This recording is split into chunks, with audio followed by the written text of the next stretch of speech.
Some people will smile with you during the day, but at night they sharpen knives behind your back.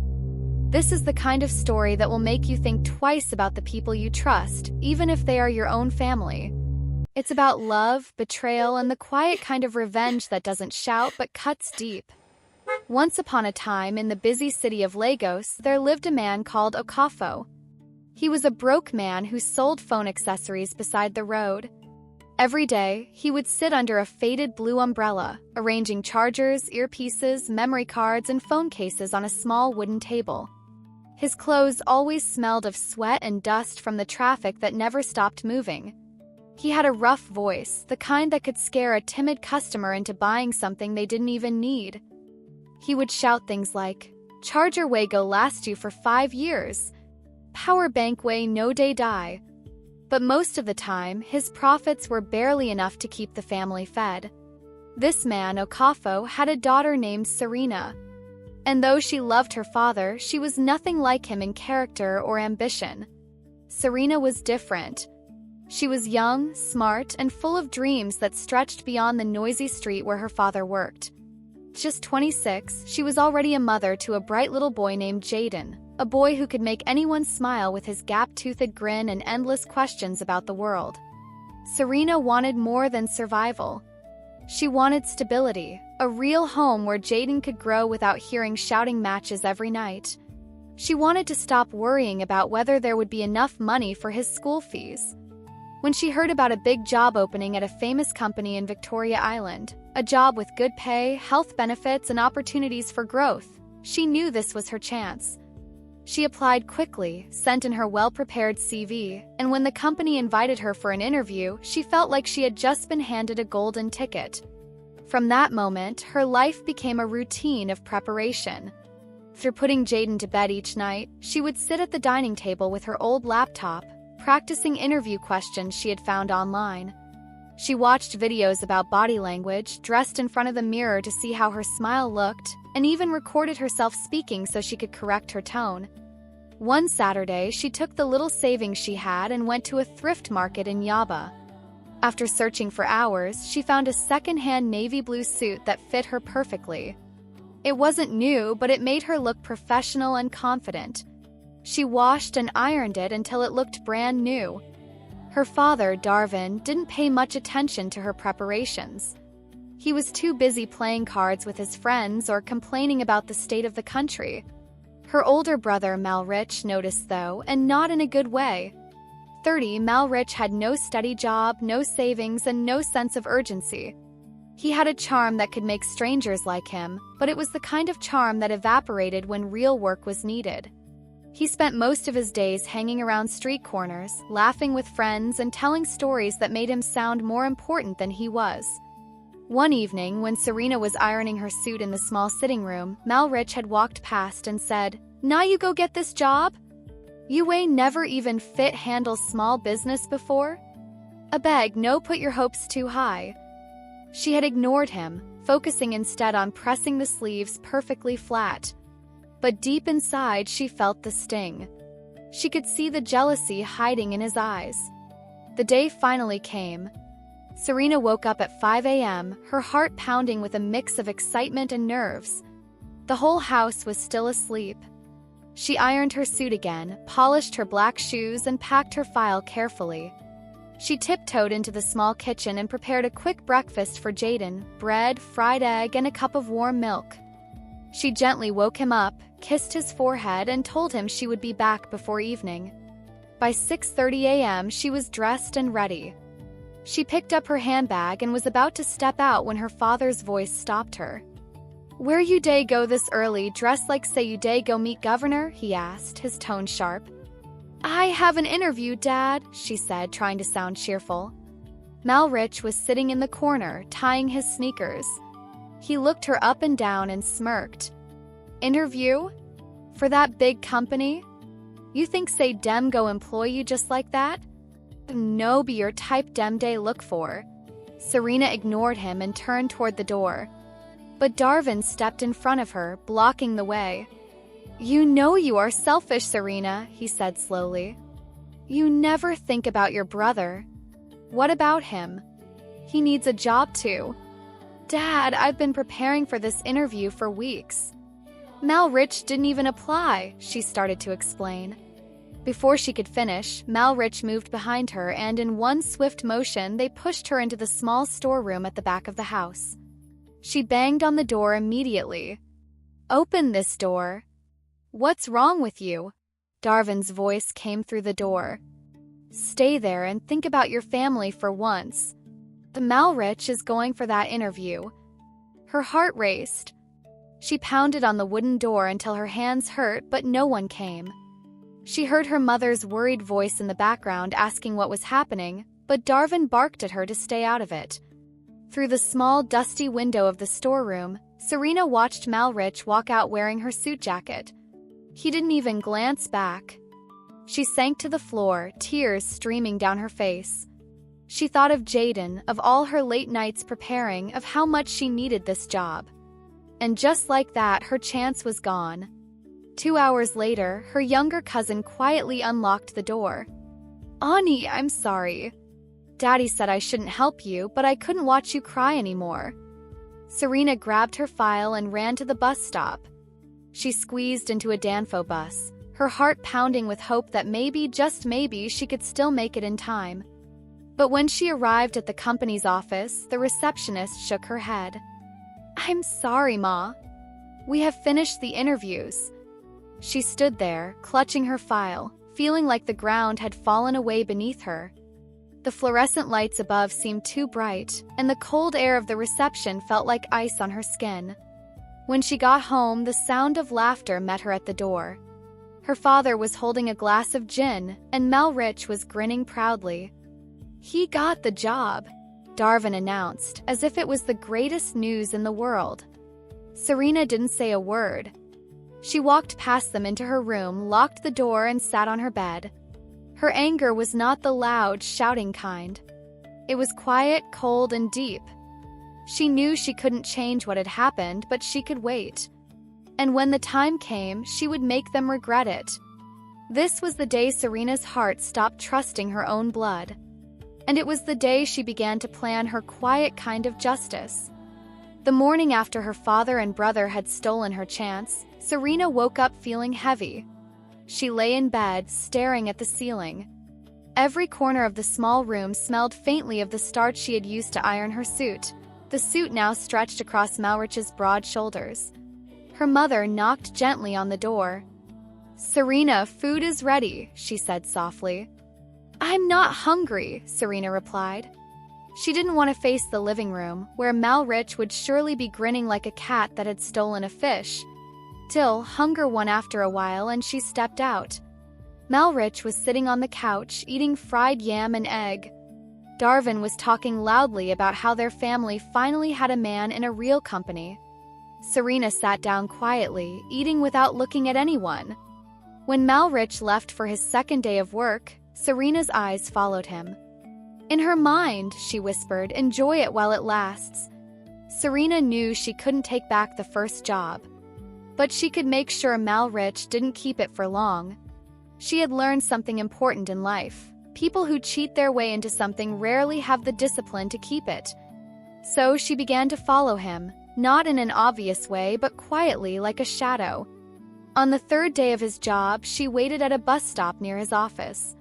She saw him arrive, dressed in her suit jacket again. But instead of going straight into the building, he walked to a nearby bar and sat down with two men. They laughed, drank beer, and smoked cigarettes while the morning sun climbed higher. Serena took pictures with her phone. 2 days later, she followed him again. This time, she saw him arrive at the office but leave less than 2 hours later. He went to play snooker at a game center. More pictures. By the second week, she had gathered enough proof to make any manager angry. Pictures of him skipping work, arguing with a coworker in the street, even a short video of him sleeping on a bench outside instead of working. Serena waited for the right day. That day came on a Thursday morning when she knew Malrich's manager would be in the office early. She dressed neatly, not in her suit but in a simple blouse and skirt, and went straight to the company. When she introduced herself at the reception and asked to see the manager, the receptionist frowned. "Do you have an appointment?" No, Serena said, but it's important. I have information that concerns one of your staff. The manager, a tall man in a crisp white shirt, eventually came out. Serena handed him an envelope filled with printed pictures and a small note. The note listed the dates, times, and locations of each picture. I thought you should know the truth about who you hired, she said calmly. The man opened the envelope, looked through the pictures, and his expression darkened. Thank you, he said simply. Serena walked away without looking back. 2 days later, Malrich came home early. His face was hard, his jaw tight. What happened? Darvin asked. They fired me, Malrich spat. Said I wasn't serious about the job. Lies. Somebody must have set me up. Serena ate her food slowly, her eyes fixed on her plate. She didn't say a word. That night, she left a printed copy of the pictures in the middle of the sitting room table. When Darvin saw them the next morning, his voice shook with anger, not at her but at Malrich. So, this is what you were doing instead of working? Darvin shouted. From that day, the family's constant criticism of Serena stopped. The house grew tense. Darvin barely spoke to anyone unless it was to scold Malrich. Serena felt more in control than she had in years. With the family distracted, Serena quietly began applying for other jobs. She didn't tell anyone this time. Every evening after dinner, she would sit in her room with her laptop, scanning job boards and sending out applications. One Monday morning, she received an email from an even better company than the first one. They wanted her to come for an interview that Friday. She prepared silently. No ironing in the sitting room. No talking to her mother about it. She bought a new blouse with part of the little money she had saved. On Friday, she left the house in jeans and a t-shirt, carrying the blouse neatly folded in her bag. She changed into it in a public restroom near the company and walked into the interview with quiet confidence. By Monday, she got the call, "You've been hired." The first month's salary felt like a miracle. She didn't tell her father the exact amount. She paid her share of the household expenses, but no more. Darvin noticed. "Why are you holding back money?" he asked one evening. "I'm paying my part," she replied simply. Malrich muttered something about her being ungrateful, but Serena ignored him. She had learned that silence was more powerful than defending herself to people who didn't care about her truth. 6 months later, Serena got a promotion. Her salary increased. She didn't celebrate with the family. Instead, she took Jaden to a small restaurant where they ordered jollof rice, fried chicken, and ice cream. As they ate, Jaden said, "Mummy, are we going to live somewhere better one day?" "Yes," Serena said with a smile. Very soon. That night, Serena began looking at apartments. She didn't want something big, just a clean, safe place where she and Jaden could have peace. She found one in a quiet neighborhood and paid the deposit without telling anyone. She kept packing little by little, hiding boxes under her bed and in a friend's place. She was waiting for the right moment. And when it came, she would walk out without looking back. By the time Serena's plan to move out was nearly complete, the house felt like a battlefield where no one shouted, but everyone carried silent weapons. Darvin barely looked at her unless he needed something. Malrich's words to her were short and bitter. Serena, however, kept her calm. She woke up early, went to work, came back, cooked for Jaden, and spent her evenings quietly. The less she engaged, the easier it was to keep her peace and hide her plan. Every time she looked at the small boxes under her bed, she felt a rush of relief. One box had Jaden's school books and toys. Another held her neatly folded clothes. The last one contained documents, her job contract, ID cards, and a small envelope of cash she had been saving. It was a Saturday morning when she decided it was time. The air was unusually still, as if the neighborhood itself was holding its breath. Serena had already arranged for a friend with a small van to come pick her up. She got up early, made breakfast for Jaden, and told him with a smile, "Today we are going to our own home." His eyes lit up. "Our own home? With just you and me?" Yes, she said. Just you and me. By 9 a.m., she had all the boxes lined up by the door. That was when Darvin noticed. Where are you going with all this? He asked, his voice sharp. I'm moving out, Serena said simply. Darvin's face darkened. So, after all we have done for you, you want to abandon your family? Serena looked at him calmly. You mean after all I have done for this family? I paid my share and more for years. And when I needed support for my future, you locked me in a storeroom so your son could steal my interview. I will never forget that day. Darvin's mouth opened, but no words came out.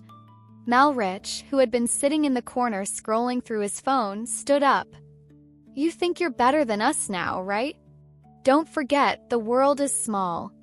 You might still need us one day. Serena picked up the first box. No, Malrich.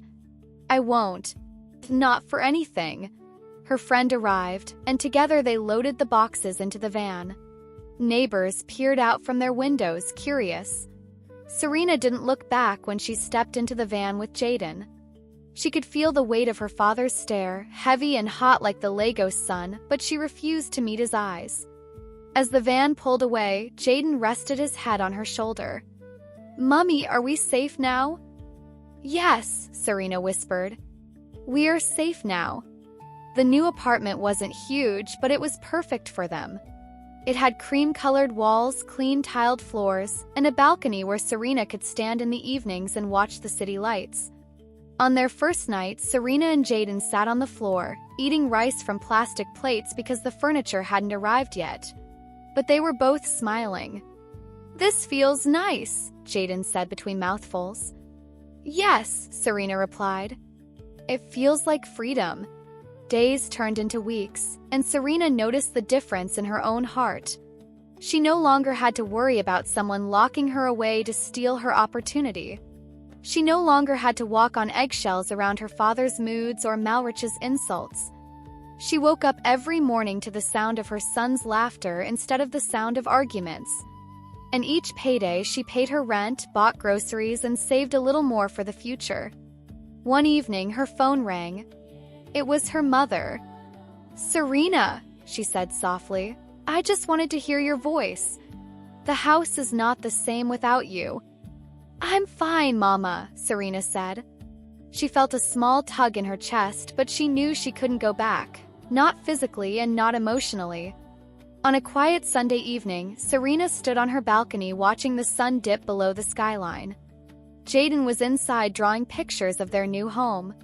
She thought about everything she had gone through, the betrayal, the silent battles, the quiet victories. She realized something important. Sometimes the people you expect to protect you will be the ones to hurt you.